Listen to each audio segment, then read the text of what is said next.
When you start thinking about Alexa and all these other things, one of the things that my career has been completely predicated on is the fact that I am willing to take chances on things that aren't mainstream yet, because I understand that if I go after social code, and if I go after Vine, and if I go after Micmac, and if I go after Yak, and if I go after all these things, that I only need one of those 7 to actually hit Snapchat, Instagram, to win that bet. We have enormous fear in this room I have to wait, or let's wait till it's big, or what if I waste my time, right? Will I waste my time on these platforms if it doesn't become big? And so one of the other themes that I really wanted to leave here with tonight, knowing the demo of this room, is we have to have a lot more risk tolerance on new platforms. If you're not playing, back to details, and I know you're taking notes, if you're not playing with Marco Polo and After School and House Party, then you're not there potentially at the platforms that can become the next things at the top of our tongue.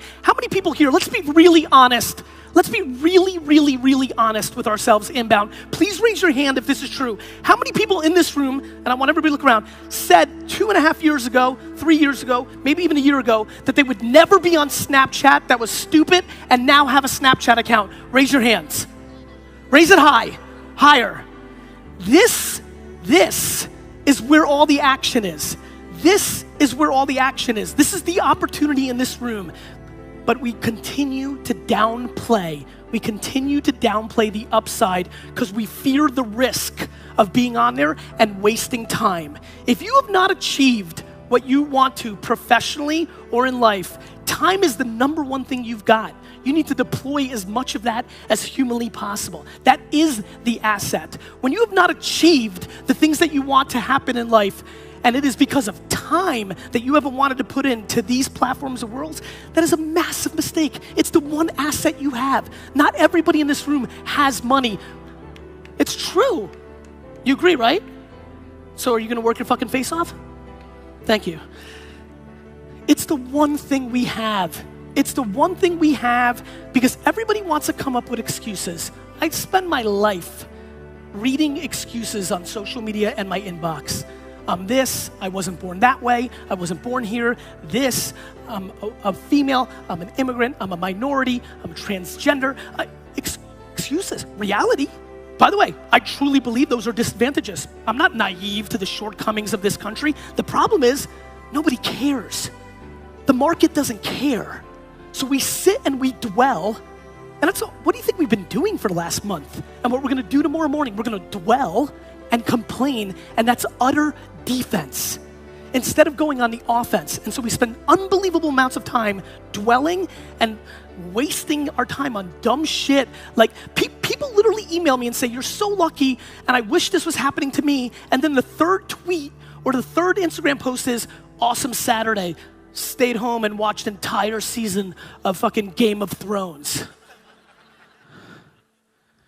We need to start understanding how big this opportunity is, because for everybody in this room, you will sit back in 20, 30 years and regret if you didn't execute in this era. And by the way, I don't want to hear that this is for 20 and 30-year-olds. 40, 50, 60, 70. It's an equal playing field if you're willing to be a practitioner and understand the ecosystem that I've been speaking about tonight. There's never been a better time. Look, it's very obvious. These kind of characters, there was no respect for 20-year-olds in the business world 20 years ago when I came out, but now because of technology, there's a lot of organizations that absolutely respect 20 and 30-year-olds. Also, what is happening is I'm spending so much time with 40 to 60-year-old executives who are dwelling and are upset and tell me dumb shit like, but Gary, I didn't grow up with this shit. Neither did I, Alice. I was 20 before I even was on a computer. I didn't grow up with this shit. I figured it out. And so I sit there and see completely capable operators that have made it happen for the last 20, 30 years being crippled by, I don't understand how Snapchat works. It's so confusing. We're just filled with excuses. We are. People are just losing their hunger. And then, by the way, let me get really mad for 2 seconds with my fancy rich friends. The thing that I'm completely blown away by, that I had no idea was going on in capitalism and meritocracy, is once you get rich, you actually try to spend your dollars to create laws that allow you not to work and still hold on to your money? 100%, right? I mean, I'm blown away by this. You were benefited because in your 20s to 60, for 40 years, you grinded and out-executed somebody, and you were able to make lots of money. But now that you're tired, and you're finished, and you're older, and don't want to put in the work, you don't want the next young buck to come along and eat your lunch. That's not how capitalism works. It's true. It's just not. And so we have all these trends, and we have the great fortune of living in an era where things have been really good for a very long time. And so I walk around the world, and I told my wife, Lizzie, I'm like, Lizzie, listen to me. I don't care, clearly, because I was such a shit student, what the kids do at school, but please, they can't be in programs where we give away 7th place trophies. I have no idea who wins the election tonight, but we need to fucking ban 7th place trophies in America.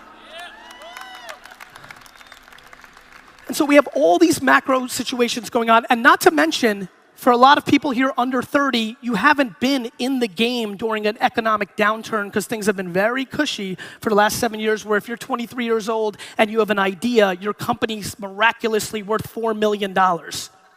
And so we're living in a very intriguing time, and I think that the passion and the angst and the energy that I bring tonight are predicated on a couple tried and true things. Number one, if you're not making long-term decisions, you will be vulnerable. The market's changing very quickly, and anybody who's looking for short-term stuff gets short-term stuff and then gets hurt in the long term. Things like Airbnb. Guys, Airbnb shouldn't have been invented by Brian and Joe. Airbnb should have been invented by Marriott, but Marriott is looking short-term and isn't creating business models to put themselves out of business. Uber should have not been created by Garrett and they should have not been created by Garrett and Travis. They should have been created by the guy or girl that owned the most medallions in New York City, or by Greyhound. If you sit here tonight and you're doing well, you're in danger, because there's somebody young and hungry that has the internet, which is a platform that creates a zero cost to get into the game, that's coming after your shit.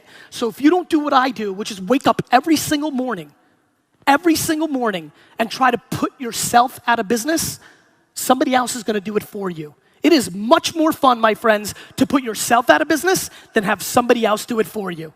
And so please, if you're cushy, who's cushy? Raise your hand if shit's going real well. Jesus Christ. 3 people raised their hand. I think you need to shut down this fucking, you're doing good? Awesome, man. What was that? I was like, you're doing good? You're like, yeah, we're doing okay. All right, yeah, always. So you've got to understand, the only thing that's interesting to me, and the only thing I always say that basically my career is predicated much more similar to Mariano Rivera than anything else that I can think of.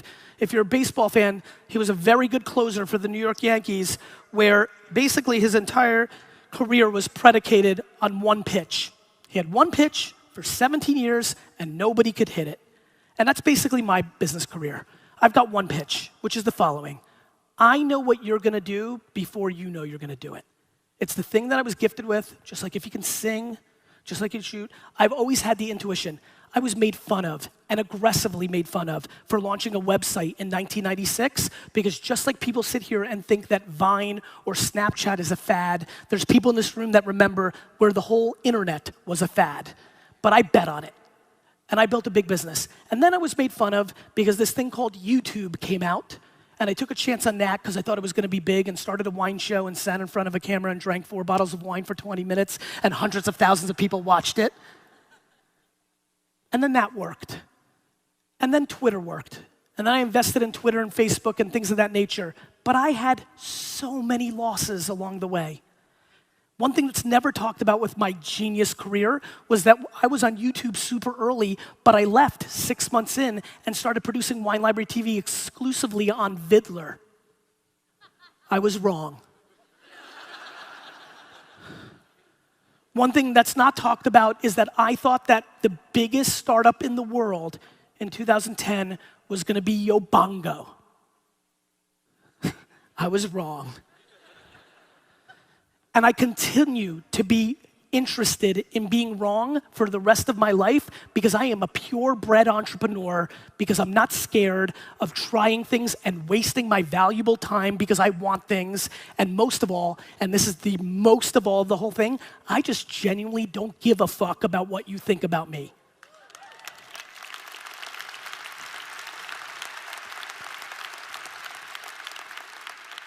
Balanced with, I really care about what everybody says about me. And in that friction, and I mean that, you have to deploy real ego and real humility around this course because we live in that world. But if I could inspire anything in the time that I was here today, it's very simply this. Please do me one favor. I'm gonna wrap it up with this, and this matters so much to me. Please, whatever it takes, call your grandmother, go to your great-grandfather's burial spot, go back to the old country, go to a shelter, do something. Do something that recalibrates your perspective on what is actually going on here. We have never had it better. My friends, I'm gonna leave you with a very interesting data point. You guys like data? Who likes data? Great, let me give you some fucking data. More people in America will die from a coconut falling out of a tree and hitting you on the head and killing you than terrorism. Yeah. I see you tentative like, is he fucking serious? I'm dead fucking serious. Kids 7 to 11 watch more Twitch esports than all the 4 major sports combined. That's data. We're living through a totally different time. 10 years ago, the weirdest thing in the world was your friend dated people online. Now every single person swipes to the left and right 24/7. And so the trends in our society have changed. And either you're gonna sit here and binary, this is a black and white conversation, either you're gonna leave here and understand how fucking awesome it is and you're gonna take full advantage of it and be a winner, or you're gonna sit and dwell on all the negatives of it and be a losing player. It's just the truth. It's not complicated. It's not fun for me to say, I don't want you to lose. I desperately want you to win, but this is on you.